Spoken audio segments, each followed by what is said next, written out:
Pour la première fois en 23 ans, la journée de la Russie est annulée. Moscou attend à nouveau l'autorisation de l'Ukraine. En Russie, le concert traditionnel sur la place Rouge à l'occasion de la journée de la Russie, qui devait avoir lieu un jour sacré pour le Kremlin, a été annulé. Selon les médias, l'événement intitulé « Dans l'unité des peuples, la force de la Russie » a été déplacé vers un lieu plus petit, le centre culturel Mossovet. Auparavant, des prestations d'artistes russes célèbres étaient prévues lors du concert, mais tout a été annulé par crainte. Aucune raison officielle n'a été donnée pour l'annulation, cependant ce n'est pas la première fois que des événements d'envergure sont limités dans le centre de Moscou. Il semble qu'à Moscou, on tienne de plus en plus compte des questions de sécurité avant d'organiser de grandes célébrations, et dans l'espace médiatique, on plaisante même en disant qu'on ne peut plus rien faire sans l'Ukraine. Urgent. Pour la première fois, Poutine annule la journée de la Russie par peur de l'Ukraine.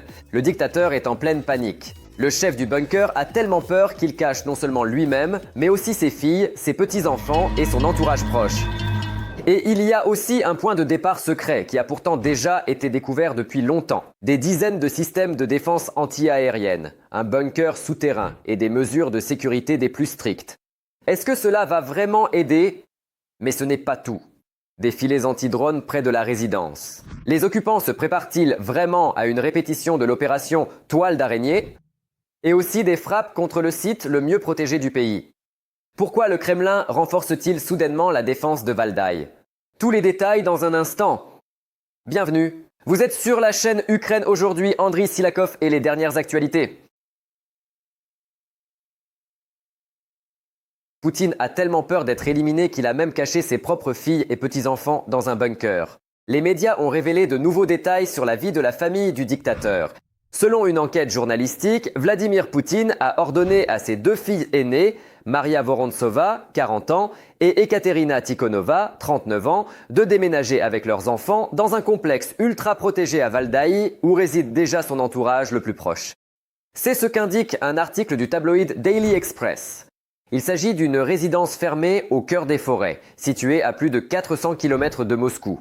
C'est là, selon les journalistes, qu'Alina Kabaeva vit également avec ses deux fils. La sécurité du site attire une attention particulière.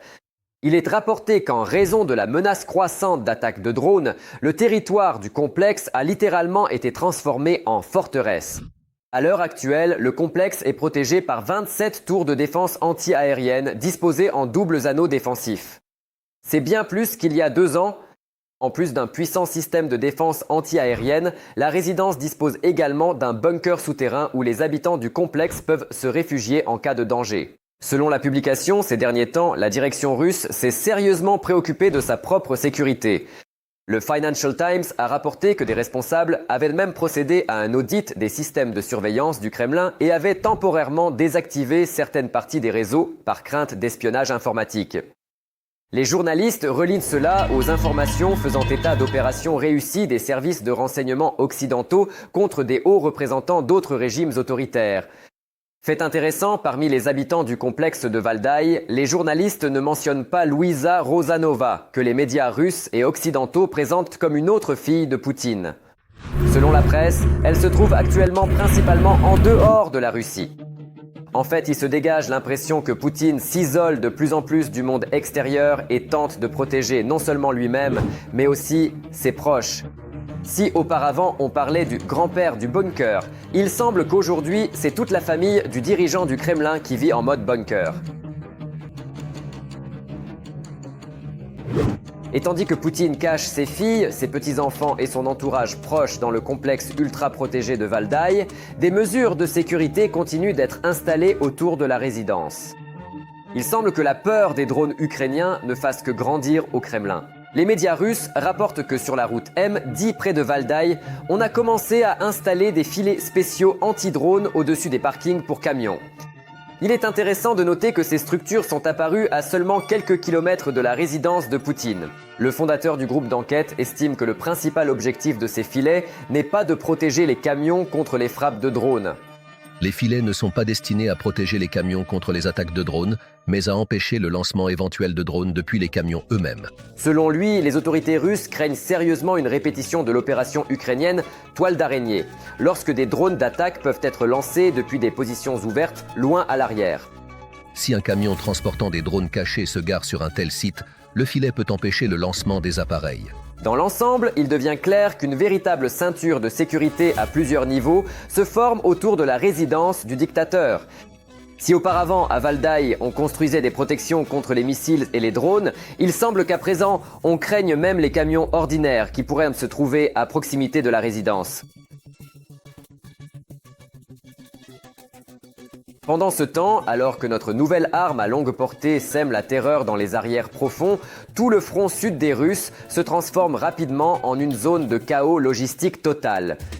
Le fameux corridor terrestre vers la Crimée est coupé, les ponts brûlent et la mer d'Azov est devenue un piège mortel pour les navires ennemis.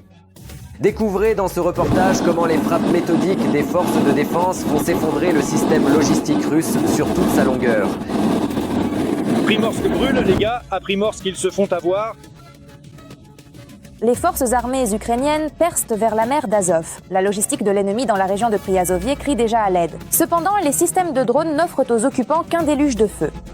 Dans le sud, on sent déjà l'approche d'une nouvelle opération d'envergure. La géographie des frappes a couvert près de 20 régions de Russie, ainsi que les eaux de la mer Noire et de la mer d'Azov. Les ponts, les systèmes de défense anti-aérienne, les dépôts de pétrole, les sous-stations, les usines, les entrepôts de drones et les lieux de rassemblement des troupes d'occupation sont méthodiquement détruits. Alors, quoi de neuf? L'opération militaire spéciale suit toujours son plan. Et ce n'est pas tout. Les drones ukrainiens ont mené une véritable inspection de la navigation occupante et ont simultanément attaqué 5 cargos qui servaient les besoins de l'armée russe. Les frappes ont atteint leur cible près de Berdiansk, Mariupol et même dans la région de Yalta, dans l'oblast de Donetsk. Pour le Kremlin, c'est bien plus douloureux qu'il n'y paraît à première vue. C'est précisément par les ports de la mer d'Azov que les occupants transféraient depuis des années des munitions, du carburant, du matériel et d'autres cargaisons, sans lesquelles la guerre commence rapidement à s'enliser. Désormais, chaque traversée ressemble de plus en plus à une loterie maritime où, au lieu d'arriver au port, on risque de croiser un drone ukrainien. La situation prend une dimension particulièrement symbolique du fait que ces mêmes ports étaient utilisés non seulement pour la logistique militaire, mais aussi pour l'exportation des ressources ukrainiennes pillées, notamment le grain. Il semble que pour une partie de la flotte russe, la saison des exportations se transforme progressivement en saison des gros problèmes, et que la mer d'Azov ressemble de moins en moins à un arrière sûr et de plus en plus à une zone à haut risque. Pendant ce temps, le blocus des transports en Crimée prend de l'ampleur. Les occupants ont dû fermer un autre passage important sur la péninsule. Il s'agit du pont reliant Genitchesk à la flèche d'Arabat. Et c'est déjà la deuxième artère clé qui sort du jeu ces derniers jours.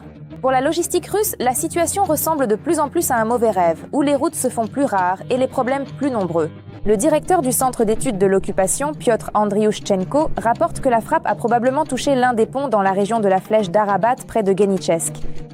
Combiné aux problèmes dans la direction de Tchongar, cela crée une situation extrêmement désagréable pour les troupes russes. Ce qui, il n'y a pas si longtemps, était considéré comme un arrière fiable se transforme progressivement en un goulot d'étranglement à travers lequel il devient de plus en plus difficile de faire passer les troupes, le matériel et les munitions. Cela paraît particulièrement douloureux sur fond de crise du carburant. Après une série de frappes ukrainiennes sur les dépôts de pétrole et les infrastructures logistiques, les occupants sont déjà confrontés à des interruptions dans l'approvisionnement en carburant. Désormais, chaque nouvelle route coupée ne fait qu'accentuer l'effet. On a l'impression que la logistique russe commence à fonctionner selon le principe. Plus la route vers la Crimée est longue, plus les réserves dans les réservoirs sont courtes. Et le plus désagréable pour le Kremlin, c'est que les problèmes s'accumulent simultanément de différents côtés. Les drones ukrainiens traquent de plus en plus efficacement les camions-citernes et les camions en plein cœur de l'arrière, tandis que les routes terrestres vers la péninsule se retrouvent sous contrôle permanent. Si autrefois la Crimée était qualifiée de porte-avions insubmersible de la Russie, aujourd'hui elle ressemble de plus en plus à une île que l'on coupe lentement mais sûrement de son approvisionnement. Des troubles secouent également la région de Donetsk. Les Russes recensent les recommandations de voyage pour l'autoroute Mariupol-Donetsk. On dit que la vitesse ne doit pas être inférieure à 160 km/h et qu'il faut surveiller attentivement le ciel pour voir si une surprise se profile. Vigilance maximale. Regardez le ciel. Il n'est pas nécessaire d'allumer de la musique, de fumer des cigarettes ou de boire du café. La tâche consiste à surveiller le ciel afin de s'assurer qu'il n'y a rien au-dessus de votre tête. L'ennemi ne trouve pas de tranquillité, même là où il comptait sur un arrière paisible. Il semble que les occupants à Mariupol et dans la région de Priazovie soient coincés dans une série sans fin intitulée « Arrivée, éclair, blackout ». Ce qui, pour la propagande russe, devait devenir une vitrine de la reconstruction, ressemble de plus en plus à un territoire où la lumière disparaît plus souvent que n'apparaissent de bonnes nouvelles pour l'administration d'occupation. Le plus intéressant, c'est que la frappe sur la sous-station n'a rien à voir avec les ampoules dans les appartements. Pour l'armée russe, c'est un coup porté au cœur même de la logistique. Des routes d'approvisionnement clés du front sud passent d'eau par Mariupol, et le chemin de fer, sur lequel les occupants ont énormément misé après les problèmes avec le pont de Crimée, se transforme rapidement en ferraille coûteuse sans électricité. Pas de courant, pas de circulation normale des trains, ce qui signifie des problèmes pour la livraison de carburant, de matériel et de munitions. En conséquence, les Russes sont obligés de transporter les cargaisons par des convois automobiles. Et c'est là que commence le plus désagréable. Les routes se retrouvent encombrées de camions et de citernes, qui deviennent d'excellentes cibles pour les drones ukrainiens.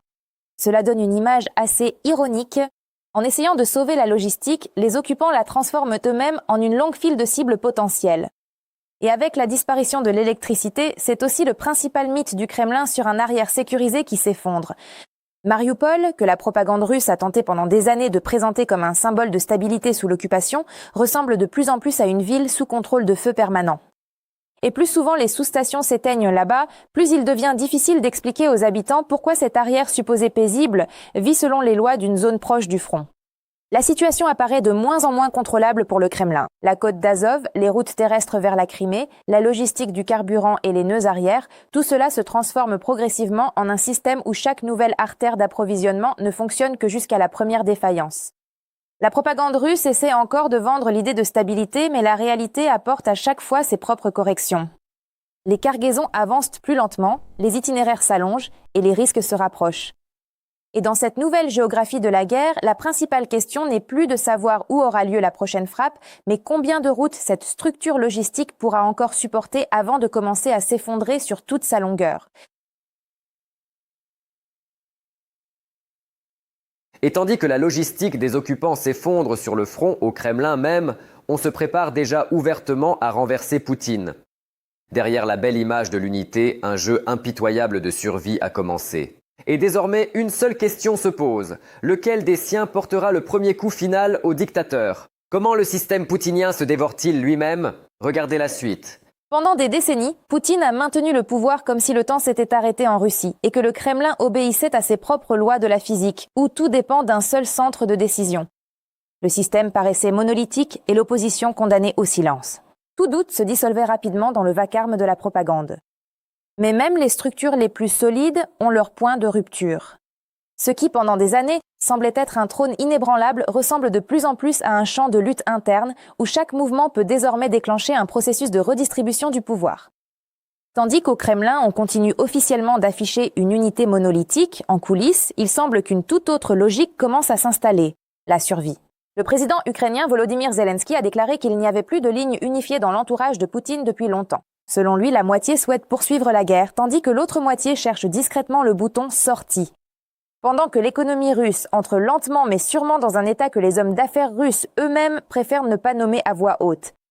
Selon Zelensky, même parmi les personnes fortunées et bien connectées, on comprend de mieux en mieux. La guerre n'est plus une stratégie, mais un effondrement financier à crédit. Et tandis que certains dans l'entourage de Poutine continuent de jouer à la Grande Empire, d'autres comptent déjà silencieusement les pertes et cherchent un moyen de ne pas se retrouver sous les décombres de cette construction. En fait, comme le suggère le président, le Kremlin ressemble aujourd'hui davantage à une pièce où une partie des gens continue de crier « on tient bon », tandis que l'autre cherche déjà discrètement la sortie. Et le plus intéressant, c'est que les deux camps sont pour l'instant obligés de rester assis à la même table, en faisant semblant que c'est cela, la stabilité. Récemment, tout le monde a été choqué par un événement relayé par le Financial Times. Le système spécial de vidéomonitoring qui surveillait la sécurité de Poutine et de son entourage proche s'est soudainement retrouvé hors service.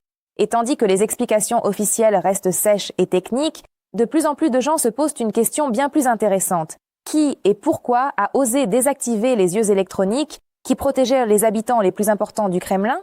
Selon l'un des informateurs, le système, qui est distinct des près de 300 000 caméras à Moscou, n'a été remis en marche qu'après une vérification minutieuse par les ingénieurs.